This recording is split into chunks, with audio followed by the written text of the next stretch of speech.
ಶಾಸಕರು ಪೊಲೀಸ್ ಇಲಾಖೆ ವಿರುದ್ಧ ಸಂಸದರ ಆಕ್ರೋಶ. ಅಗ್ನಿ ಪರೀಕ್ಷೆಯಿಂದ ಹೊರಬಂದು ತಕ್ಕ ಉತ್ತರ ನೀಡುವ ಎಚ್ಚರಿಕೆ.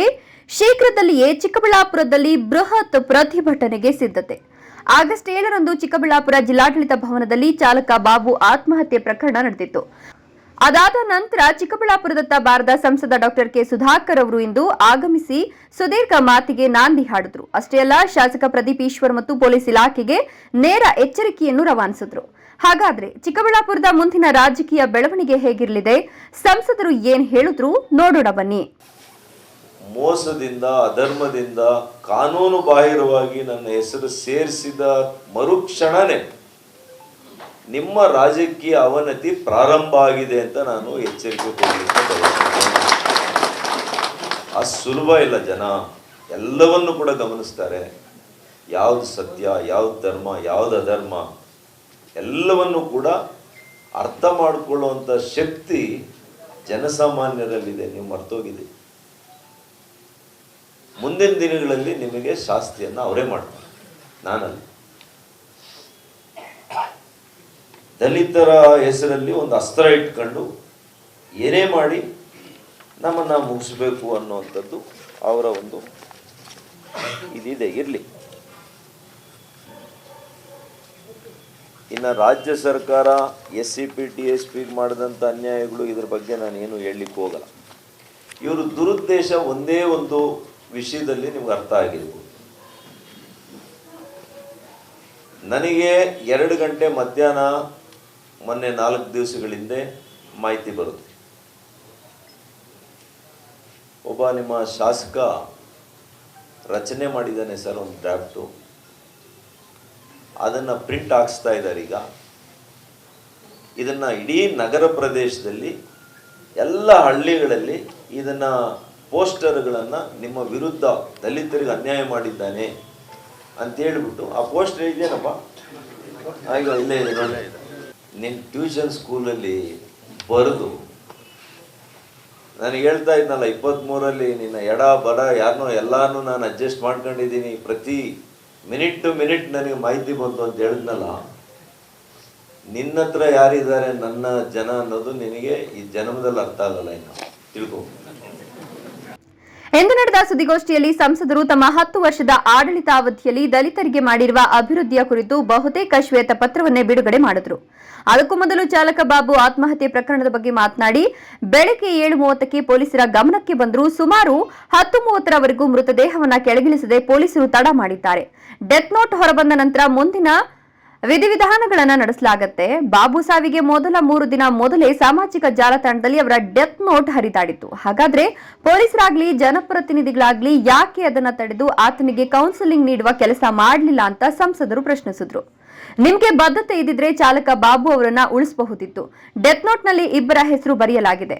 ಡೆತ್ ನೋಟ್ ಪ್ರಕಾರ 25 ಲಕ್ಷ ಪಡೆದಿದ್ದಾರೆ. ಸೋ ಕಾರ್ಡ್ ಡೆತ್ ನೋಟ್ ಬರೆದವರು ಯಾರು ಎಂಬ ಬಗ್ಗೆ ವಿಧಿವಿಜ್ಞಾನಾಲಯದಿಂದ ವರದಿ ಬರಬೇಕು. ಇನ್ನು ಮೃತ ಬಾಬು ಆನ್ಲೈನ್ ಗೇಮ್ನಲ್ಲಿ 10 ಲಕ್ಷ ನಷ್ಟ ಹೊಂದಿರೋದು ಬರ್ತ್ಕೊಂಡಿದ್ದಾರೆ. ನಾಗೇಶ್ ಮತ್ತು ಮಂಜುನಾಥ್ ಯಾರು ಎಂಬ ಪರಿಚಯವೇ ನನಗಿಲ್ಲ. ಜೀವನದಲ್ಲಿ ಬಾಬು ಮುಖವೇ ನಾನು ನೋಡಿಲ್ಲ. ಪರಿಸ್ಥಿತಿ ಹೀಗಿದ್ರೂ ಮೃತ ಬಾಬು ಅವರ ಪತ್ನಿಯನ್ನ ಠಾಣೆಗೆ ಕರೆಸಲಾಗುತ್ತೆ. ಅವರು ಇನ್ನು ಪತಿಯ ಅಗಲಿಕೆಯ ನೋವು ಅರ್ಥ ಮಾಡ್ಕೊಳ್ತಿರುವಾಗಲೇ ಅವರನ್ನ ಠಾಣೆಗೆ ಕರೆಸಲಾಗ್ತದೆ. ಅಷ್ಟೊತ್ತಿಗೆ ಶಾಸಕರ ಬೆಂಬಲಿಗರು ಠಾಣೆಯಲ್ಲಿರ್ತಾರೆ.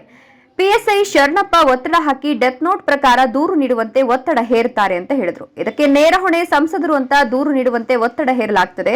ಇತಿಹಾಸದಲ್ಲಿ ಮೊದಲ ಬಾರಿಗೆ ಸಂಸದರನ್ನ ರಾಜಕೀಯವಾಗಿ ಬಳಸಿಕೊಳ್ಳಲು ಯತ್ನ ನಡೆಸಲಾಗ್ತದೆ. ಇದರಲ್ಲಿ ಕಾಂಗ್ರೆಸ್ನವರ ಪಾತ್ರ ಏನೂ ಇಲ್ಲ. ಕೇವಲ ಶಾಸಕರ ಹಿಂಬಾಲಕರು ಮಾಡೋ ಕೆಲಸ ಇದಾಗಿದೆ. ಇನ್ನು ಇದೇ ಮಾದರಿಯಲ್ಲಿಯೇ ಪೆಟ್ರೋಲ್ ಬಂಕ್ನಲ್ಲಿ ದಲಿತ ಯುವಕನೊಬ್ಬ ಆತ್ಮಹತ್ಯೆ ಮಾಡಿಕೊಂಡ್ರೆ ಅಲ್ಲಿಗೆ ಯಾಕೆ ಇವರು ಹೋಗ್ಲಿಲ್ಲ? ಯಾಕಂದ್ರೆ ಅಲ್ಲಿ ಸಂಸದರ ಹೆಸರು ಇರಲಿಲ್ಲ ಎಂಬ ಕಾರಣಕ್ಕೆ ಇವರು ಹೋಗ್ಲಿಲ್ಲ ಅಂತ ಹೇಳಿದ್ರು. ಇದು ಸಂಪೂರ್ಣ ರಾಜಕೀಯ ಷಡ್ಯಂತ್ರ. ಇದಕ್ಕೆ ಪೊಲೀಸ್ ಅಧಿಕಾರಿಗಳು ಗುಲಾಮರಂತೆ ವರ್ತಿಸಿದ್ದಾರೆ. ನನ್ನನ್ನ A1 ಮತ್ತೆ ಅಟ್ರಾಸಿಟಿ ಪ್ರಕರಣದಲ್ಲಿ ಸೇರಿಸಿದ್ದಾರೆ. ಯಾವುದೇ ಸಂಪರ್ಕ ಇಲ್ಲದೆ ಅಟ್ರಾಸಿಟಿ ಪ್ರಕರಣ ಹಾಕುವ ಜೊತೆಗೆ ಪ್ರಚೋದನೆ ಮಾಡಿ ಆತ್ಮಹತ್ಯೆಗೆ ಪ್ರೇರಣೆ ನೀಡಿದ ಯಾವುದೇ ಸಂಪರ್ಕ ಇಲ್ಲದೆ ಅಟ್ರಾಸಿಟಿ ಪ್ರಕರಣ ಹಾಕುವ ಜೊತೆಗೆ ಪ್ರಚೋದನೆ ಮಾಡಿ ಆತ್ಮಹತ್ಯೆಗೆ ಪ್ರೇರಣೆ ನೀಡಿದ ಆರೋಪವನ್ನು ಹೊರಿಸಿದ್ದಾರೆ. ಆರೋಗ್ಯ ಸಚಿವನಾಗಿ ಜನರ ಜೀವ ಉಳಿಸುವ ಕೆಲಸ ಮಾಡಿದ್ದೇನೆ. ಉಸ್ತುವಾರಿ ಸಚಿವರು ಮತ್ತು ಶಾಸಕರ ಅವನತಿ ಆರಂಭವಾಗಿದೆ. ಜನ ಗಮನಿಸ್ತಾರೆ. ಮುಂದಿನ ದಿನಗಳಲ್ಲಿ ಜನರೇ ತಕ್ಕ ಶಾಸ್ತಿಯನ್ನ ನಿಮಗೆ ಮಾಡಲಿದ್ದಾರೆ ಅಂತ ಸಂಸದರು ಭವಿಷ್ಯ ನುಡಿದ್ರು. ಇನ್ನು ಪೋಸ್ಟರ್ ಅಂಟಿಸುವ ಕುತಂತ್ರದ ಬಗ್ಗೆ ಅವರದ್ದೇ ಬೆಂಬಲಿಗರು ನನ್ನ ಗಮನಕ್ಕೆ ತರ್ತಾರೆ. ಶಾಸಕನ ಟ್ಯೂಷನ್ ಶಾಲೆಯಲ್ಲಿ ಬರೆಸಿದ ಪೋಸ್ಟರ್ ಮುದ್ರಿಸುತ್ತಿರುವ ಬಗ್ಗೆ ನನಗೆ ಮಾಹಿತಿ ಬಂದ ಕೂಡಲೇ ಪೊಲೀಸರಿಗೆ ಮಾಹಿತಿ ನೀಡಿದ್ದೇನೆ. ಅವರು ಹಿಡಿಲಿಲ್ಲ ಅಂತ ನಮ್ಮ ನಾಯಕರಿಗೂ ತಿಳಿಸಿದ್ದೇನೆ. ನಮ್ಮ ಮುಖಂಡರು ಹೋಗಿ ಪರಿಶೀಲನೆ ನಡೆಸಿದಾಗ ಕಾರ್ನಲ್ಲಿ ಮದ್ಯದ ಬಾಟಲ್ಗಳ ಜೊತೆಗೆ ಪೋಸ್ಟರ್ಗಳು ಸಿಗ್ತವೆ. ನಮ್ಮ ಮುಖಂಡರು ಹಿಡಿದ ನಂತರ ಸಿನಿಮಾ ಶೈಲಿಯಲ್ಲಿ 1 ಗಂಟೆ ನಂತರ ಪೊಲೀಸರ ಆಗಮನವಾಗುತ್ತೆ. ಈ ವೇಳೆ ಪೋಸ್ಟರ್ ಸಾಗಿಸುತ್ತಿದ್ದ ಶಾಸಕರ ಬೆಂಬಲಿಗರು ನಮ್ಮ ನಗರಸಭಾ ಸದಸ್ಯ ಮುನಿರಾಜು ಅವರಿಗೆ ಅವಾಚ್ಯ ಶಬ್ದಗಳಿಂದ ನಿಂದಿಸುತ್ತಾರೆ ಅಂತ ವಿವರಿಸಿದ್ರು. ಗುಲಾಮರಾಗಿ ಕೆಲಸ ಮಾಡ್ತಿರೋ ಪೊಲೀಸರಿಗೆ ತಕ್ಕ ಶಾಸ್ತಿಯಾಗಲಿದೆ. ಶಾಸಕನಾಗಿ ಮೈತುಂಬ ಹೆದರುವ ಈತ 10 ಪೊಲೀಸರೊಂದಿಗೆ ಹಳ್ಳಿಗಳಿಗೆ ಹೋಗ್ತಿದ್ದಾನೆ. ಸಮುದಾಯಗಳನ್ನ ಎತ್ಕಟ್ಟೋದ್ ಬಿಟ್ಟು 2.5 ವರ್ಷದಲ್ಲಿ ಶಾಸಕ ಏನು ಮಾಡಿದ್ದಾರೆ? ನನ್ನ ಅವಧಿಯಲ್ಲಿ 286 ದಲಿತರ ದೇವಾಲಯಗಳಿಗೆ 6 ಕೋಟಿಗೂ ಹೆಚ್ಚು ಅನುದಾನ ನೀಡಿದ್ದೇನೆ. ನಗರ ವ್ಯಾಪ್ತಿಯಲ್ಲಿ 441 ಮನೆಗಳನ್ನ ದಲಿತರಿಗೆ ನಿರ್ಮಿಸಿಕೊಟ್ಟಿದ್ದೇನೆ. ಗ್ರಾಮೀಣ ಪ್ರದೇಶದಲ್ಲಿ 14,161 ಮನೆಗಳನ್ನ ನಿರ್ಮಿಸಿಕೊಡಲಾಗಿದೆ. ನಗರ ಮತ್ತು ಗ್ರಾಮೀಣ ಸೇರಿ 15,300 ಮನೆಗಳು ನಮ್ಮ ಅವಧಿಯಲ್ಲಿ ನಿರ್ಮಿಸಿಕೊಡಲಾಗಿದೆ. ನಿಮ್ಮ ಅವಧಿಯಲ್ಲಿ ಒಂದು ಮನೆಯಾದ್ರೂ ನಿರ್ಮಾಣವಾಗಿದ್ಯಾ ಅಂತ ಶಾಸಕರಿಗೆ ಪ್ರಶ್ನಿಸಿದ್ರು. ಇಲ್ಲ, ಇದು ಯಾರೂ ಇಲ್ಲ, ನಾನೇ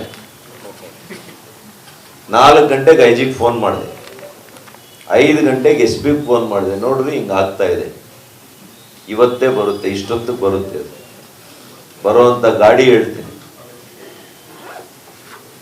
ನೀವು ಹಿಡಿಬೇಕು. ನನಗೆ ಗೊತ್ತಿದೆ ನೀವು ಹಿಡಿಯೋದು ಇಲ್ಲ ಅಂತಾನು ಹೇಳಿದೆ. ಜೊತೆಗೆ ನಾನು ಏನ್ ಮಾಡಿದೆ, ನಮ್ಮ ಮುಖಂಡರಿಗೆ, ನಮ್ಮ ನಗರ ಪ್ರದೇಶದ ಮುಖಂಡರಿಗೆ, ನಮ್ಮ ಗ್ರಾಮೀಣ ಪ್ರದೇಶದ ಮುಖಂಡರಿಗೆ ಕಾನ್ಫಿಡೆನ್ಷಿಯಲ್ ಆಗಿ ಹೇಳಿದೆ, ಈ ರೀತಿ ಆಗ್ತಾ ಇದೆಯಪ್ಪ, ಇದನ್ನ ನೀವು ರೆಡ್ ಹ್ಯಾಂಡೆಡ್ ಆಗಿ ಹಿಡಿಬೇಕು ಅಂತ ಹೇಳಿ. ಪಾಪ ನಮ್ಮ CMC ಅಧ್ಯಕ್ಷರು ಮತ್ತು ಈ ಕಡೆ ನಮ್ಮ ಕೃಷ್ಣಮೂರ್ತಿ ಅವರ ಒಂದು ಅಲ್ಲಿನ ಮುಖಂಡರುಗಳು ಎಲ್ಲ, ನಮ್ಮ ಮುನಿಕೃಷ್ಣ, ನಾಗರಾಜ್, ಎಲ್ಲರೂ ಕೂಡ ಅನೇಕ ನಗರ ಪ್ರದೇಶದ ಮುಖಂಡರುಗಳು, ಕಂದವಾರ ನಮ್ಮ ಅನಿಲ್, ಇವರೆಲ್ಲರೂ ಕೂಡ ಒಂದು ಗಾಡಿ ಬಂತು 11:30ಗೆ. ಪೊಲೀಸ್ನವ್ರು ಫೋನ್ ಮಾಡ್ತಾರೆ, ಬರೋದಿಲ್ಲ. ರೆಡ್ ಹ್ಯಾಂಡೆಡ್ ಆಗಿ ನಾನು ಕೇಳ್ತಾರೆ, ಏನು ಸರ್ ಗಾಡಿ ಅಡ್ಡ ಹಾಕ್ಬೇಕಂತ. ಅಡ್ಡ ಹಾಕಪ್ಪ, ಅಡ್ಡ ಹಾಕಿ ಅದರಲ್ಲಿ ಏನಿದೆ ಜಪ್ತಿ ಮಾಡಿ, ಎಲ್ಲ ವಿಡಿಯೋ ರೆಕಾರ್ಡಿಂಗ್ ಮಾಡಿಯಪ್ಪ, ನಾಳೆ ದಿವಸ ಇದು ಸುಳ್ಳು ಅಂತಾರೆ ಅಂತ ಹೇಳಿ. ಸೊ ಅಲ್ಲಿ ಮದ್ಯದ ಬಾಟ್ಲುಗಳು ಇದ್ವು, ಅದ್ರ ಜೊತೆಗೆ ಈ ಪೋಸ್ಟರ್ಗಳು ಕಂತೆ ಇತ್ತು ನೋಡಿ. ಪಟೇಲ್ ಮಂಜುನಾಥ್ ಇದ್ರು, ಎಲ್ಲ ಹಿಡ್ಕೊಂಡು ಇದನ್ನ ತೋರಿಸಿ ಪೊಲೀಸ್ನವರು ಏನು ಆಮೇಲೆ ಹಿಡ್ಕೊಂಡ್ಮೇಲೆ 1 ನಿಮಿಷದಲ್ಲಿ 20 ಜನ ಪೊಲೀಸರು ಬಂದ್ಬಿಟ್ರು. 1 ನಿಮಿಷದಲ್ಲಿ ಹಿಡ್ಕೊಳ್ಳೋರ್ಗೂ ಇಲ್ಲ, ಹಿಡ್ಕೊಂಡ್ಮೇಲೆ ಬಂದ್ರು. ಸಿನಿಮಾದಲ್ಲಿ ತೋರಿಸ್ದಂಗೆ ಬಂದ್ರು. ಬಂದ್ಮೇಲೆ ಕೇಸ್ ಮಾಡ್ರಿ ಅಂದ್ರೆ ಅದನ್ನ 1 ಗಂಟೆ 2 ಗಂಟೆ ತಗೊಂಡು ಕೇಸ್ ಮಾಡಕ್ಕೆ ರೆಡ್ ಹ್ಯಾಂಡೆಡ್ ಆಗಿ ಸಿಕ್ಕಾಕೊಂಡಿರುವಂತ ವ್ಯಕ್ತಿಗಳ ಮೇಲೆ ನಮ್ಮ ಕೌನ್ಸಿಲರ್ ಮುನ್ರಾಜ್ ಅಂತಿದ್ದಾರೆ, ಪಾಪ ಬಹಳ ನಿಷ್ಠಾವಂತ ಕಾರ್ಯಕರ್ತ, ಅಂತ ಒಬ್ಬ ಲೀಡರ್ ಮೇಲೆ ಅವರು ಅವಾಚ್ಯ ಶಬ್ದಗಳನ್ನು ಬೈತಾರೆ. ದಲಿತ ಕೌನ್ಸಿಲರ್ ಮುನಿರಾಜು,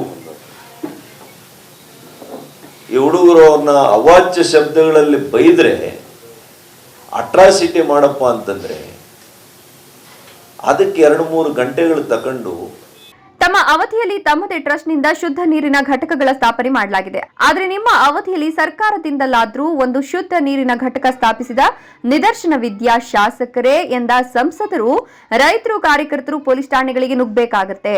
420ಗಳನ್ನ ಹಿಟ್ಕೊಟ್ಟಿದ್ದಕ್ಕೆ ಹತ್ಯಾಯತ್ನ ಪ್ರಕರಣ ದಾಖಲಿಸಿರುವ ಅಧಿಕಾರಿಗಳಿಗೆ ಬಿಸಿ ಮುಟ್ಟಿಸುವ ಕೆಲಸ ತಪ್ಪದೆ ಮಾಡ್ತೇನೆ. ತಪ್ಪಿತಸ್ಥರಿಗೆ ಶಿಕ್ಷೆ ಆಗುವವರೆಗೂ ವಿರಮಿಸಲ್ಲ ಅಂತ ಪೊಲೀಸ್ ಇಲಾಖೆಗೆ ಎಚ್ಚರಿಕೆ ನೀಡಿದರು. Jangalahalli Ashwath, power news 1, Chikkaballapur.